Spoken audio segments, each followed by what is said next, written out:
তো ভাবছি এবছর ছাদ বাগানে পদ্ম গাছ বসাবো, তার জন্য টিউবার এনেছি। এর আগে একবার এনেছিলাম, সেটা নষ্ট হয়ে গেছে, তাই আবার এনেছি। আর এই যে গ্রোথ শিকড় বেরিয়েছে, তো আজকে ভাবছি প্রতিস্থাপন করব। এখানে একটা টিউবারে এনেছিলাম, এটা এখান থেকে পড়ে গেছে খুলে, তো এই যে শিকড় বেরিয়ে গেছে। আজকে এটাকে প্রতিস্থাপন করব। এটা হচ্ছে, এখানে দুটো ভ্যারাইটি আছে, এটা D9 আর এটা হচ্ছে গ্রিন অ্যাপেল। তো দুটো গামলায় বসাবো। এই যে একটা মাটি তৈরি করা আছে, এটা আজকে বসাবো। এই যে এখানে কয়েকদিন আগেই মাটিটা তৈরি করে রেখেছি। কয়েকদিন মানে এর আগে একবার এনেছিলাম, সেই টিউবারটা নষ্ট হয়ে গেছে, তো সেই মাটিতেই বসাবো। আর এই যে এটা জানি না হবে কি না, প্রথম পদ্মের অভিজ্ঞতা একদমই নেই, যেহেতু করিনি, প্রথমবার সাকসেস হতে পারিনি। এবার নিয়ে দ্বিতীয়বার বসাচ্ছি, জানি না কি হবে। তো এই যে বসিয়ে দিই, এই যে ধার বরাবর বসিয়ে দিলাম।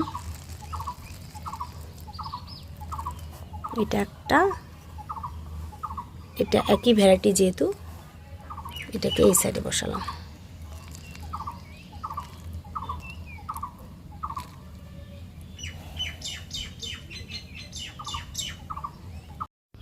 তো এই যে বসিয়ে দিয়েছি, এভাবে সাইড দিয়ে দুটো যেহেতু একই ভ্যারাইটির, একটাই ছিল আসলে, এটা একটু আলাদা হয়ে গেছে, মানে এখান থেকে খুলে গেছে।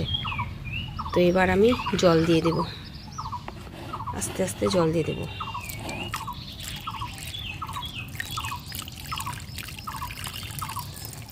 প্রথমে একটু অল্প দেব, তারপর আস্তে আস্তে জলের পরিমাণটা বাড়াবো। তো এই হচ্ছে আজকে পদ্ম প্রতিস্থাপন করলাম। এর আগে সাকসেস হতে পারিনি, দেখা যাক এবার কি হয়। যদি সাকসেস হই অবশ্যই শেয়ার করব। আর এই হচ্ছে আরেকটা টিউবার, যেটা সবে এনেছি। তো এটাকেও কয়েকদিন জলে ভাসিয়ে রেখেছি, তারপরে একটু গ্রোথ শিকড় এসেছে। এখন আজকে প্রতিস্থাপন করব। মাটি কালকেই প্রস্তুত করেছি, নিচে একটু গোবর সার আর উপরে মাটি, আর কিছু এটাতে দেইনি। আগেরগুলোতে একটু সামান্য সর্ষের খোল দিয়েছি, কিন্তু এটাতে দিইনি, দেখা যাক কী হয়।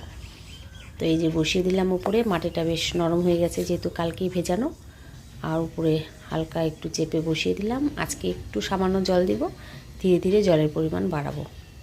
তো এই হচ্ছে আমার এবছরের পদ্ম গাছ প্রতিস্থাপন। 3টে টিউবার বসালাম, দেখা যাক কীরকম রেজাল্ট পাই। আর আগেরগুলোর অবস্থা খুব একটা যে ভালো বলবো